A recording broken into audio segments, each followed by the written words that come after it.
Heidi-ho, mine slaves. Long millennia no see. Thought I'd grace you with my presence since Keiichi is suddenly active. And I binged a new anime. This anime being Rise of the Shield Hero, or as I'd like to call it, How to Train Your Slave. I've seen up to episode 7, and that's with a mix of sub and dub. And from what I could find, both VA teams take the tone of the characters completely different. So it was jarring when I heard the dub for the first time by episode 5. The premise is a little silly. Guile is at home because he babysits a delinquent brother that isn't important at all. I doubt they will ever get back to that since our shield hero finds himself warped to another dimension upon finding a book that he read of 4 heroes saving the world, blah-de-blah. He ended up with a weapon no one wanted or has any respect for. The other heroes are initially entitled dicks that want a reward, or they want to be sent back. I mean, I know it would suck if they didn't get a reward, but they don't even know what they were doing yet. Our boy is more innocent and willing to help, but this is a mistake. The king has the heroes split into different parties, and at first, no one sides with the shield guy until the king urges someone to, forcibly do it. So a girl volunteers from another hero's party. This girl seems nice enough, though, and helps him get accustomed to the world a bit. He finds he is not allowed to use anything but his shield, and that frustrates him, because he can't do crap. He can't do 10 damage to anything. He has to punch everything, while everyone else is slicing and dicing and leveling up a lot faster. The two of them share a meal in an inn, and she tries to get him drunk. But he goes to bed early, so nothing happens. But the next morning, something stupid happens. He finds that he's been completely robbed. He doesn't have his armor and stuff that he bought when he was with the lady. And, he gets kind of arrested and accused of rape by the lady. And they were gonna kill him, but they can't because he's a hero. So they kind of branded him as a terrible person and rapist to the entire kingdom.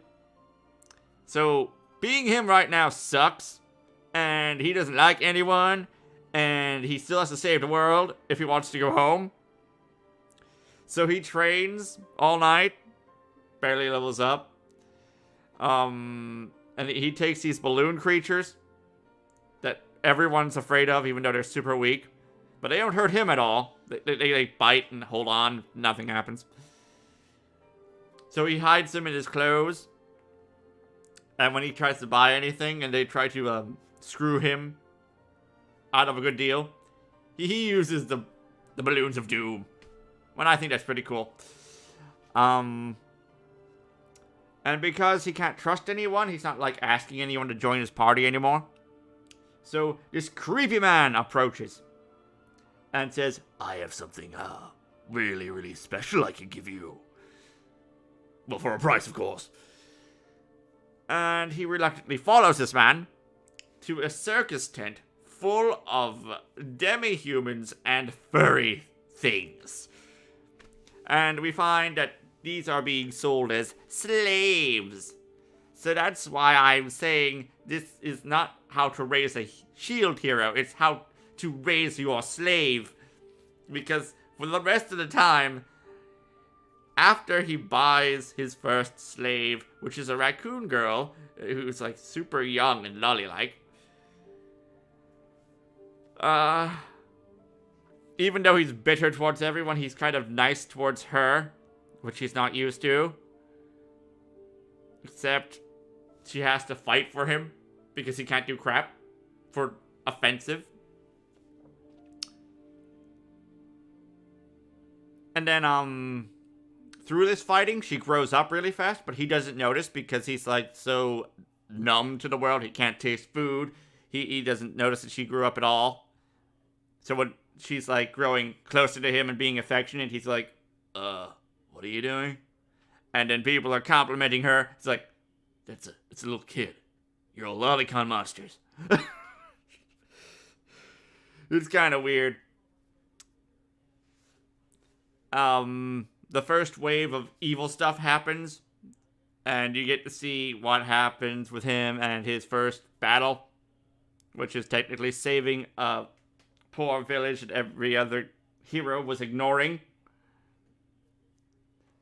And, that works out. And then he's invited to a party to get a reward for doing a good job and all. But we find out that the girl that went, "You're a rapist!" is actually the king's daughter, and she's not done with him. She wants his slave set free. Because, of course, it's bad to have slaves, but it's legal here. But it's bad to have slaves! She has the Lance hero challenge him to a duel where he was kind of winning until she cheated. And because she's her, the king let it slide, and they set the girl free. Her name's Raftelia, by the way. I know I haven't said that name yet, but that's a name. But she doesn't want to leave Shield Hero because she's so infatuated with him, and that really upsets the princess and everyone else. Like, but you were a slave! But he's so nice! But you, slave! Shield Hero goes like, "You're gonna betray me. You're not my slave anymore." Like, "No, that's not true. I don't believe you." "But it's not true. Rest on my lap." "Okay, I believe you." The next day, they go out to the slave trader, and he puts the branding of slavery on her again because she wants that. She wants that connection. He thinks that's kind of weird, though. But while they're there, they buy a chocobo egg. I'm gonna say it's a chocobo because it's ripping off a chocobo after it grows up, and the thing does grow up really quick in the one episode when they have it. He has a race with the Lance hero to help some villagers. They cheat again. This time he doesn't get beaten by that. And the chocobo evolves into a fat chocobo, which then the next day, after like sleeping next to him, evolves into a lolly that's naked. And it's upsets Raftelia and makes her really, really, really jealous. And the next bit is just a rivalry growing between the two pets, slaves, whatever. And then the last other thing I can remember is them dealing with another town with plants, where they keep the shit out of plants. And there was a hot springs episode where they had to go find an egg or something to give to the master, so he would like, "I love you because you brought this to me." But that doesn't turn out the way they wanted it to, so they ended up buying him a hammer so he can make shit, and he was like, "That's expensive," and like, "Yeah, but we did it for you," and like, okay, the end. Not the end of the show, but the end of where I've seen it. I like how he's different from your normal hero. He's nice, but he's also kind of money grubby. Because, you know, people have been cheating him left and right. And, he does go out of his way to help people, but he just expects payment. What do you guys think about this show? I think it's super popular. I'm not all that sure. I haven't really discussed it until now. Thanks for listening to my spiel about it, though. See you later.